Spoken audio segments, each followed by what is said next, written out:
Good morning, everybody.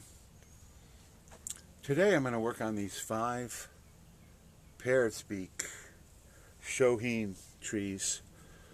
I worked all 5 of these as a group 3 months ago.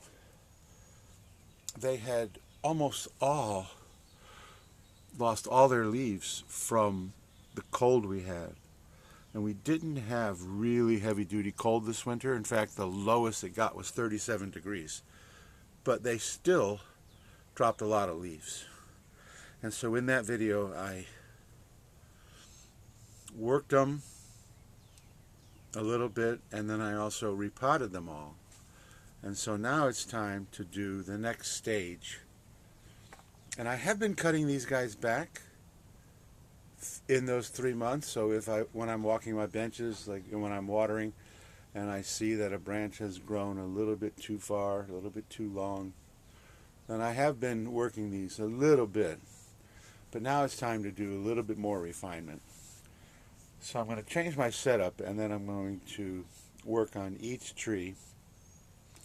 And to keep the continuity, I'm going to work on each tree in exactly the same order that I worked on them in the previous video, which you will be able to access at the end of this video. Just click on the end screen and you can watch that first video if you like. So I'm going to change my setup a little bit, and then we'll work on each tree individually. This first tree is in a very nice glazed oval pot, and I like the kind of multicolored glaze. And it's just a mass-produced pot, but I like it. And the tree is in a slanting style. And I've explained in many other videos that because I'm a Westerner and I read from left to right, I like my slanting style trees to go from left to right. But this one breaks that mold. You know, if we take it here, I suppose that could be the front. But I like this as the front. So sometimes I do have some trees that have the opposite slant. And this tree needs very little work. And I'm thinking very seriously of, first of all, I want to cut this back branch way back, because that has elongated a lot. And we have a couple little pieces of growth right here that I'm going to cut back. This one right here, this branch right here, if it elongates, it's going to shoot straight up like this, so I'm taking him off completely. So I want my first main branch into here. And right now it's kind of split into 2, but that's okay. And then I want the second main branch to be here, like this.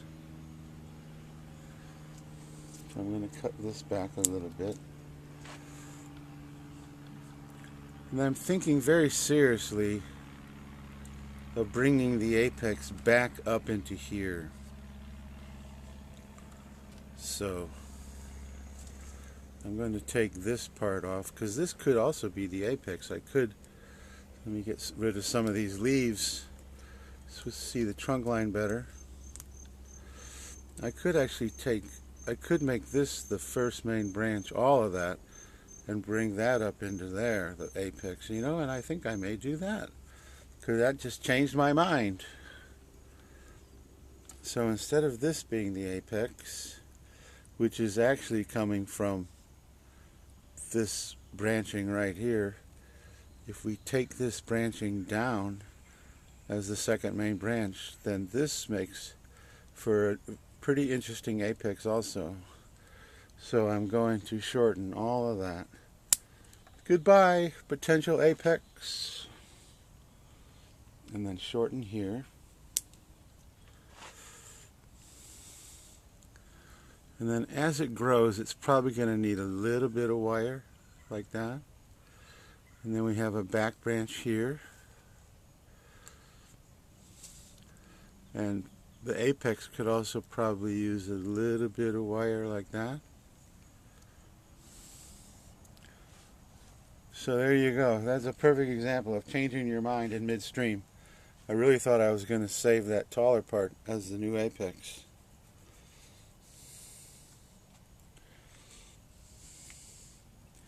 And I featured all these trees all in the same video, like I said. And they all also got repotted.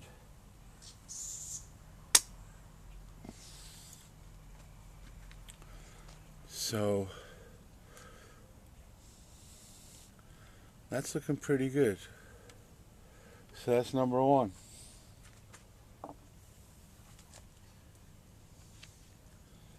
Number two is a little bit taller. Probably needs to zoom out just a touch. And this is also a mass-produced pot. Now the other tree had some interesting nabari. This one does not. This one has some nabari that's a little bit lacking. You take that huge leaf off. But it's got pretty nice form.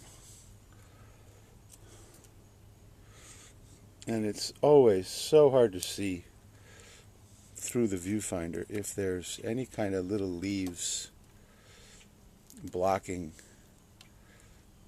the trunk line. So there's our trunk line. Pretty nice.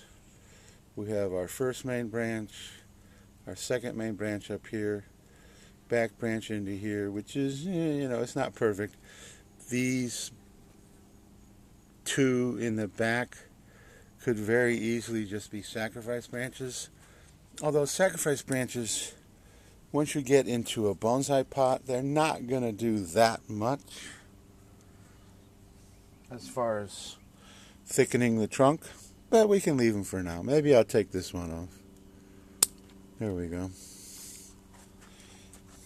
And then I want the apex to be up into here. So this growth here is also very heavy indeed, even thicker than the apex. So I'm going to take it back to right there. So it can still grow back out, but it'll be thinner and have better taper. And the first main branch could probably also use a little bit of wire like that. But I think overall this is also going to be a nice tree. I like the movement. And all this movement has been acquired from chops. So there you can see a chop right there. And there's a large chop right here. And so that's how I've got that movement, is just clip and grow chops. And then I will wire as need be to get... being attacked by mosquitoes. Welcome to Florida. So he's a pretty nice one. This is an interesting one right here. The roots have, the nabari is more like just a sweeping root. It does have this one root right here. But the tree itself is also very nice. If we spin it around, we can see that the apex kind of comes a little too far forward. And this tree seems to be a little fuller than the other two. But we have some nice branching. Pull off some of these leaves so we can accentuate the trunk line. So if we're looking here, I still think, so I'm going to take off some of this here in the back that's growing straight up. Take off some of this that's growing a little too long. And we don't need that either. And then the first main branch can be cut to about there. I want the first main branch to be out into here, but that was growing a little too tall. And here too, second main branch. And then our apex, we have some decisions to make. Probably want to wire it up a little bit. Just something like that. And I am going to do that right now.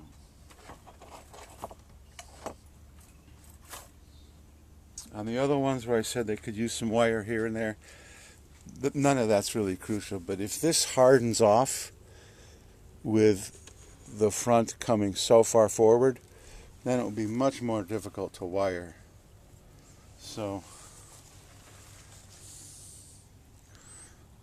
I think it's a good idea to do it right now. So I anchor my wire around the trunk at least a couple of times.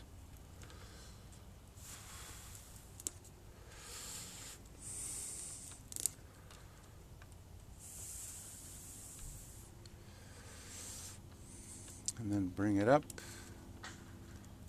to the branch that I want to move.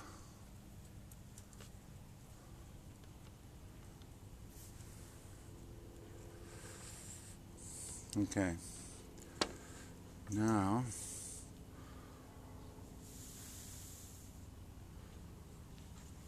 I want to keep my fingers and my thumbs on everywhere where the wire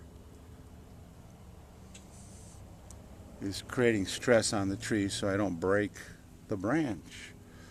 I broke a branch the other day, but it does happen.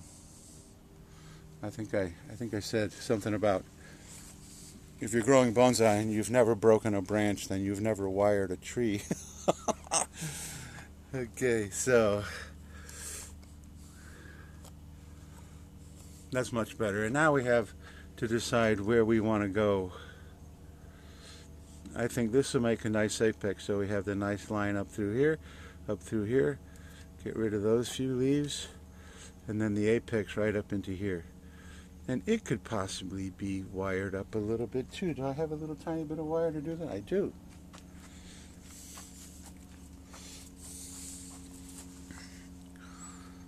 So wrap the wire about twice around the trunk.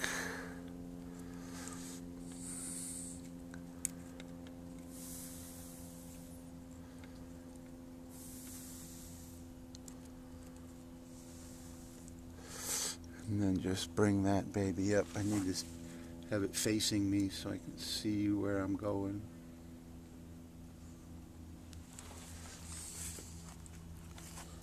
Okay, very nice. And I'm thinking to myself, do I even need this one at all? And I think the answer is no. At the very most, just shorten it a little bit so it could be a little tiny bit here. And then we have two branches coming out of almost exactly the same place.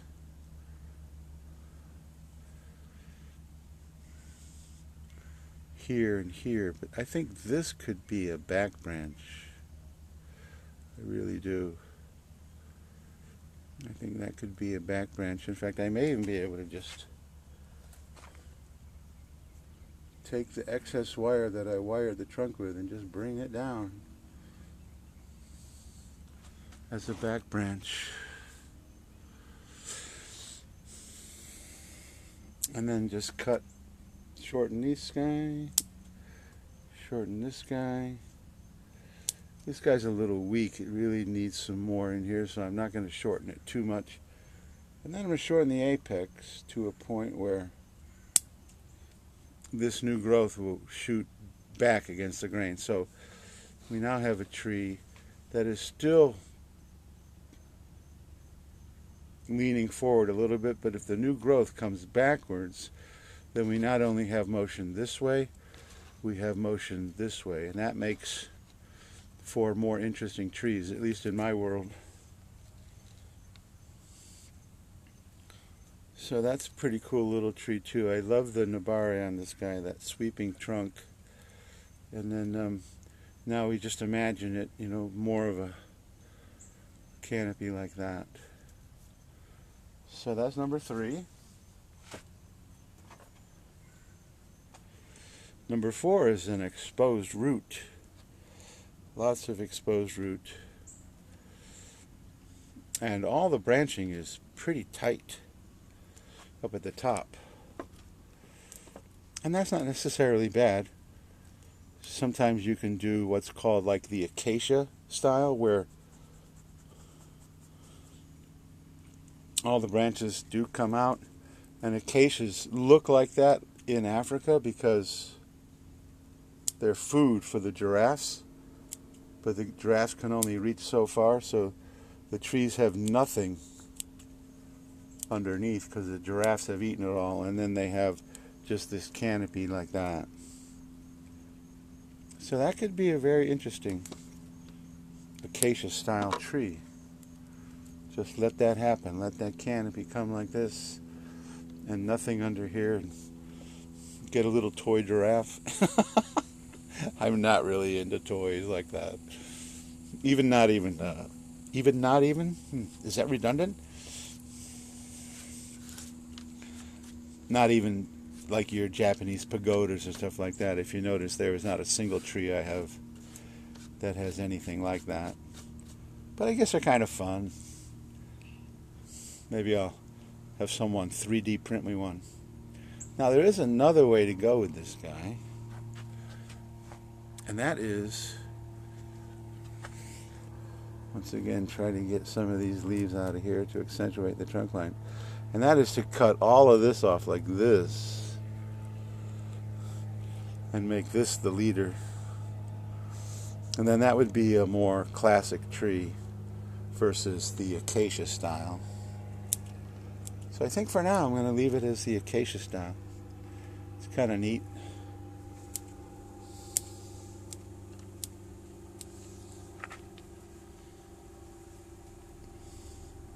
Yeah. Okay. And then last but not least, we have this guy here who needs a little bit of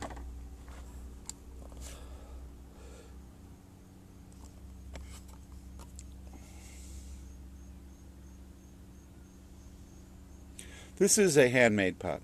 This is a crackle pot. It's really a very, very cool pot, to say the least. And the tree is leaning, but it's leaning the wrong way. You notice if this is the front, which I am calling this the front, once again removing these smaller leaves. I mean, the leaves that are actually coming off the trunk is a perfect proof that these are young trees, because old trees, there's no leaves coming off the trunk anymore. But just doing that, once again, separates, moves, it's got great movement. First main branch, second main branch. But now it's leaning to the back. And it has, a lot of times I try to keep the scars. So here's a huge chop here. There's another huge chop right there. Try to keep the scars to the back. But this one here, the scar sort of ended. It's not facing you totally, but yeah, it's okay. I'm not worried about it. So this is another very nice tree that I like a lot. And I'm going to take this big leaf off here. This branch here, that's part of the first main branch, but it's shooting straight up. I'm going to take it down a lot. I'm going to reduce it. And then the second main branch is a little bit weak, so I probably will let these guys just elongate so it can get more strength. And then the back branch has some growth that can come off. And it looks like I've been pinching the apex of this tree. Now how do we get it to come forward? Do I wire like that? See, that's already pretty tough. Or the simplest way is the next time I repot is just to repot it like that, so that the front is more like that. And so that would be the plan. is to just wait for the next repotting. And that won't be a while because I just did repot it. The video that you're going to be able to click on at the end of this video that features the exact same trees in the exact same order was 3 months ago, and they all got repotted. So this guy will not get a repotting, but once again it has that classic informal upright kind of movement that I like in my bonsai. And so there you go, 5 Parrot's Beak. And I fell in love with Parrot's Beak, and I probably OD'd on Parrot's Beak. Because I have so many of them. They root so easily, and they also develop so quickly. They're so much fun to play with, and they get the branching, and you can really create some nice movement and design very quickly. But they present the paradox that in a month, if I do nothing with this guy, it'll be out 3, 4, 5, 6 inches. But there's 5 more. And I think they're all on their way to being pretty nice trees. Once again, they're all the same age. And they're all very similar, and yet they're all unique in their own way. So that's one of the reasons that I have so many trees, is then I can play. I can say, okay, informal, upright, slanting style, acacia style. You know, wire this, don't wire this, etc., etc., etc., etc. So if you like this video, please give me a thumbs up. And if you haven't subscribed already, you can subscribe and continue to watch these little guys develop. And normally when I do groups of trees,